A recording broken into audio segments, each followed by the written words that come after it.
আশা করি বন্ধুরা সকলে ভালোই আছেন। অ্যালার্জি, চুলকানি বা চর্মরোগ একটি মারাত্মক ধরনের সংক্রামক রোগ। এই রোগ পরিবারের কারো হয়ে থাকলে অন্য সদস্যদের হওয়ার সম্ভাবনা খুব বেশি হয়ে থাকে।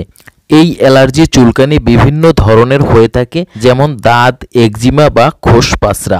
এই ধরনের সমস্যা থেকে সমাধান পাওয়ার জন্য হয়তো আপনি বিভিন্ন ধরনের ওষুধ সেবন করেছেন।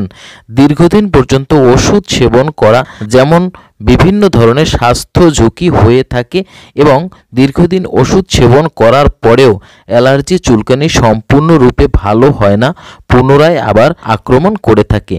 কিন্তু আজকের আমি এমন একটি সহজ সমাধান আপনাদের সাথে আলোচনা করব, যা মাত্র 3 থেকে 7 দিন ব্যবহার করলেই এই অ্যালার্জি চুলকানি সম্পূর্ণরূপে ভালো হয়ে যাবে।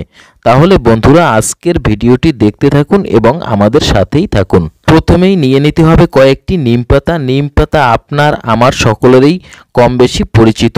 নিম পাতা প্রাকৃতিক অ্যান্টিবায়োটিক হিসেবে কাজ করে এবং এর শক্তিশালী অ্যান্টিব্যাকটেরিয়াল গুণাবলী থাকার কারণে খুব সহজেই যে কোনো ধরনের চর্মরোগ খুব সহজেই ভালো হওয়ার মতন শক্তি নিম পাতার মধ্যে আছে। তাই কয়েকটি নিম পাতা নিয়ে এই পাতাগুলোকে ভালোভাবে থেতলে নিতে হবে অথবা বেটে নিতে হবে। এই বেটে নেওয়া নিম পাতার সাথে আরও একটি উপাদান মেশাতে হবে, তা হলো কাঁচা হলুদ। হলুদ আপনার আমার সকলেরই পরিচিত।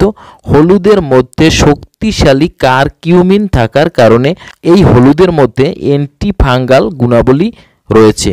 তাই হলুদ যে কোনো ধরনের ব্যথা প্রদাহ কমানোর জন্য গুরুত্বপূর্ণ ভূমিকাও পালন করে থাকে। তাই খানিকটা হলুদ নিয়ে এই হলুদকে ভালোভাবে বেটে নিতে হবে অথবা ভালোভাবে থেতলে নিতে হবে। বেটে নেওয়া হলুদ ও নিম পাতাকে এবার ভালোভাবে মিশিয়ে একটি পেস্টের মতন তৈরি করে নিতে হবে এবং এর সাথে নারিকেলের তেল ভালোভাবে মিশিয়ে নিতে হবে, কারণ নারিকেলের তেলের মধ্যে রয়েছে অ্যান্টিফাঙ্গাল গুণাবলী, যা খুব সহজেই ছত্রাক দমন করতে পারে এবং অ্যালার্জি চুলকানির বিরুদ্ধে গুরুত্বপূর্ণ ভূমিকা পালন করে থাকে।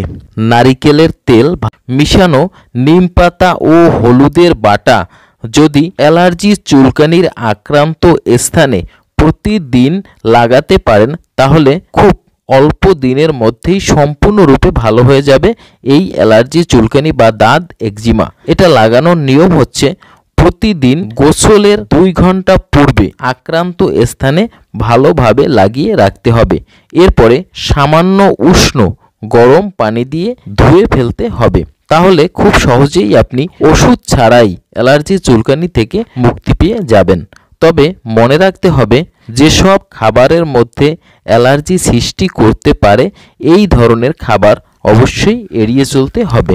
তবে অ্যালার্জি চুলকানি যদি খুব বেশি পরিমাণে হয়ে থাকে তাহলে অবশ্যই একজন বিশেষজ্ঞ চিকিৎসকের পরামর্শ মতো আপনাকে চলতে হবে। তাহলে বন্ধুরা আজকের ভিডিওটি যদি আপনার উপকারী মনে হয় তাহলে অবশ্যই ভিডিওটিতে একটি লাইক দিয়ে এবং চ্যানেলটিকে সাবস্ক্রাইব করে আমাদের পাশেই থাকবেন। ভালো থাকুন, সুস্থ থাকুন প্রতিদিন, এই প্রত্যাশায় আজকের এ পর্যন্তই।